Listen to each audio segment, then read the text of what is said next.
Драги дечиња, драги првачиња, на овој час по природни науки ќе се дружите заедно со мене, наставничка Зорица.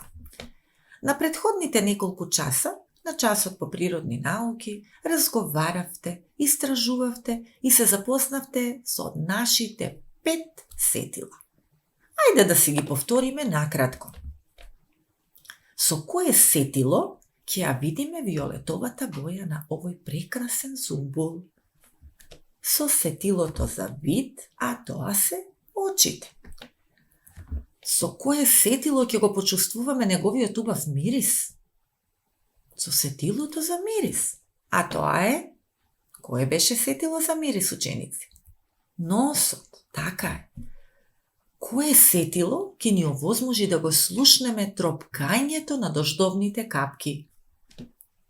Сетилото за слух, а тоа е ушите, така е. А со што ќе утврдиме дали супата е солена или пак не?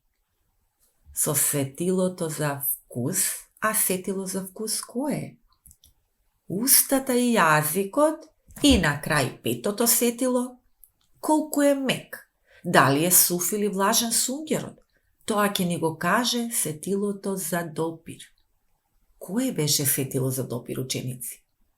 Раката, односно кожата со која е покриено целото наше тело. Сетило за допир. Тоа е и целта на нашиот час.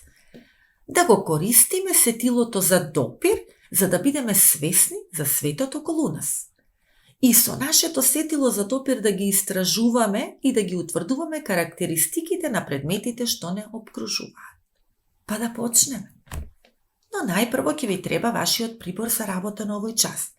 Подгответе ја вашата тетрадка без линии, линеарот со форми, едно моливче и вашите дрвени боички. Отворете на еден празен лист, на горниот дел на листот со помош на линеарот со форми, нацртете 2 празни крупчиња, како на сликата, како на примерот.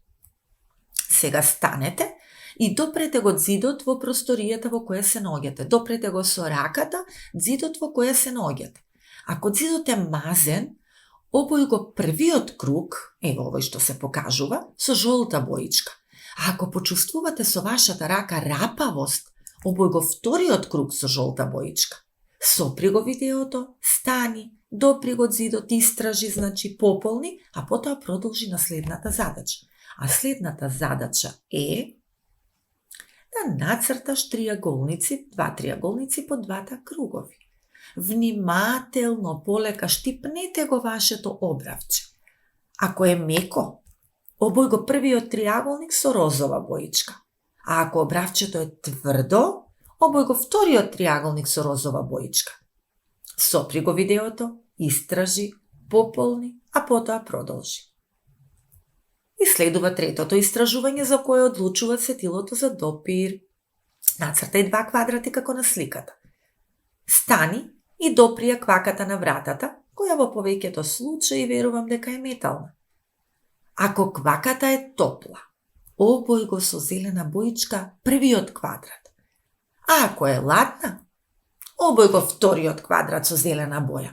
Сопри го видеото како и претходно. Истражи, пополни, а потоа продолжи. Се извинувам. Додека вие истражувавте, ученици, истражував и јас. Моето сетило за допир раката ми ги потврди следните карактеристики. Дека ѕидот во мојата соба е рапав, дека образот ми е мек и дека металната квака е ладна. И затоа мојот лист јас го пополнив еве вака. И што заклучивме? Дека сетилото за допир ни овозможува со допирање на предметите да ја одредиме нивната надворешна состојба. Дали нешто е тврдо или меко, рапаво или мазно, топло или ладно. Така. Браво, мали истражувачи, доколку ги направивте сите 3 претходни истражувања. А сега следува играта Магична кутија. На претходната активност го знаевме и го гледавме предметот што го допираме. А сега во оваа игричка само допираме со 2 раце, без да знаеме што допираме и секако треба да го погодиме. Овој пат јас ќе бидам волшебникот кој допира со затворени очи и вади предмети од магичната кутија, а вие после моето опишување на предметот ќе погодувате за кој предмет станува збор. Такви се правилата на сегашната игра.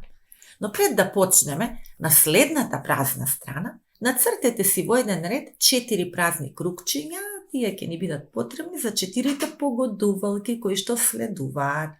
Затоа мора внимателно да го слушате моето објаснување, односно опишување со затворени очи по допир. За секој погоден предмет, кругчето го претварате во среќно емотиконче доколку го погодите. Еве вака. Значи, доколку погодите, во кругчето ќе го нацртате ова, а доколку не погодите, ќе го претворите кругчето во изненадено емотиконче, еве вака со права уста. Почнуваме со волшебната игричка. Играта се вика магична кутија. Ајде, почнувам да го допирам првиот предмет, вие внимателно слушајте и на крај на моje прашање ќе може да погодите.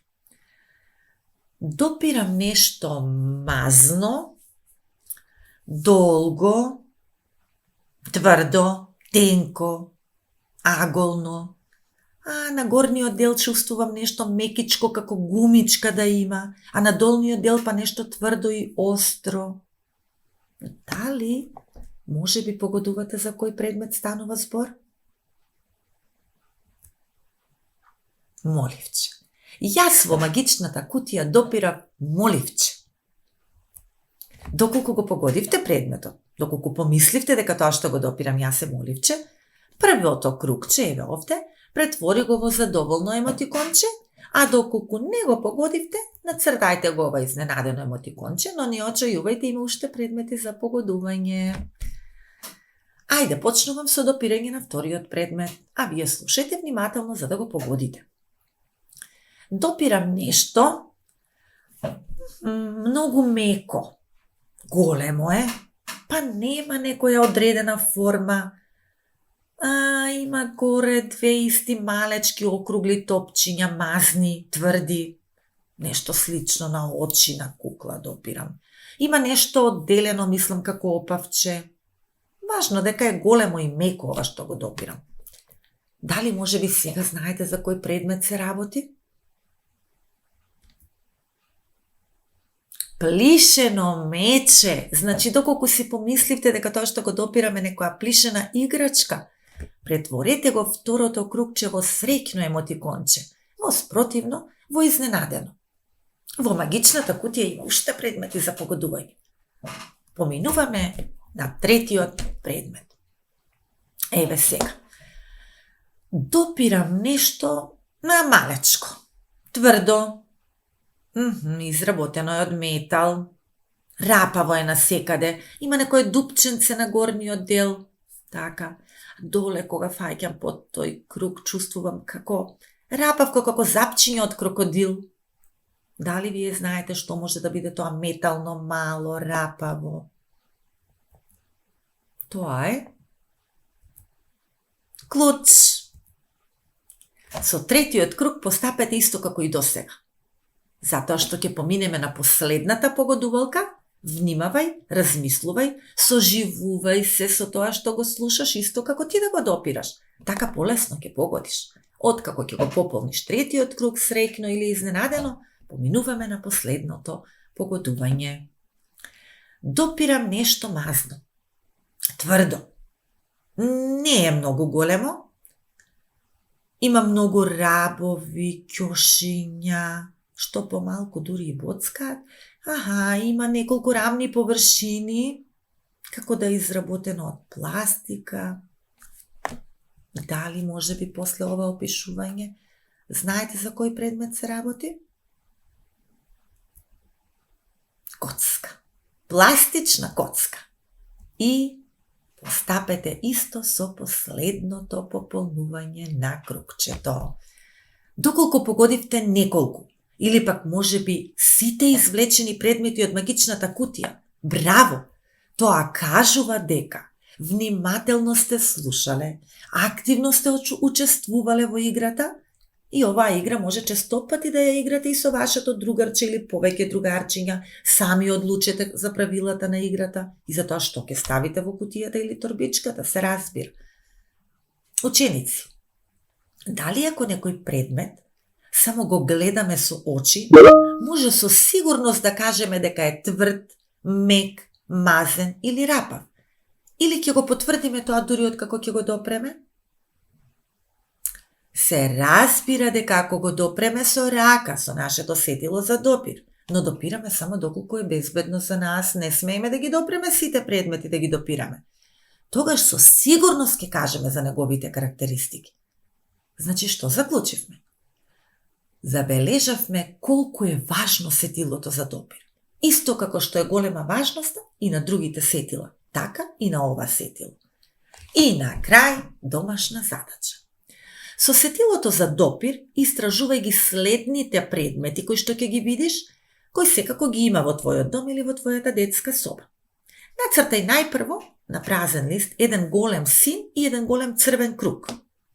Ако предметот што ќе го допреш е мазен, нацртај го во синиот голем круг. А ако предметот е мек, нацртај го во црвениот круг. Еве за кои предмети треба да одредиш и нацрташ во твојата тетрадка со помош на сетилото за допир. Го допираш фрижидерот, перницата, шолот за млеко или кафе, кебенцето и листовите на твојата тетрадка. Овие предмети цртај ги онака како што ти умееш, не мора уметнички, но самиот после истражувањето ќе заклучиш дали ќе ги сместиш во синиот круг, доколку се мазни, или ќе ги сместиш во црвениот круг, доколку предметите се меки.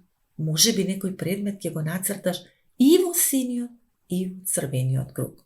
Одлуката од истражувањето е твоја.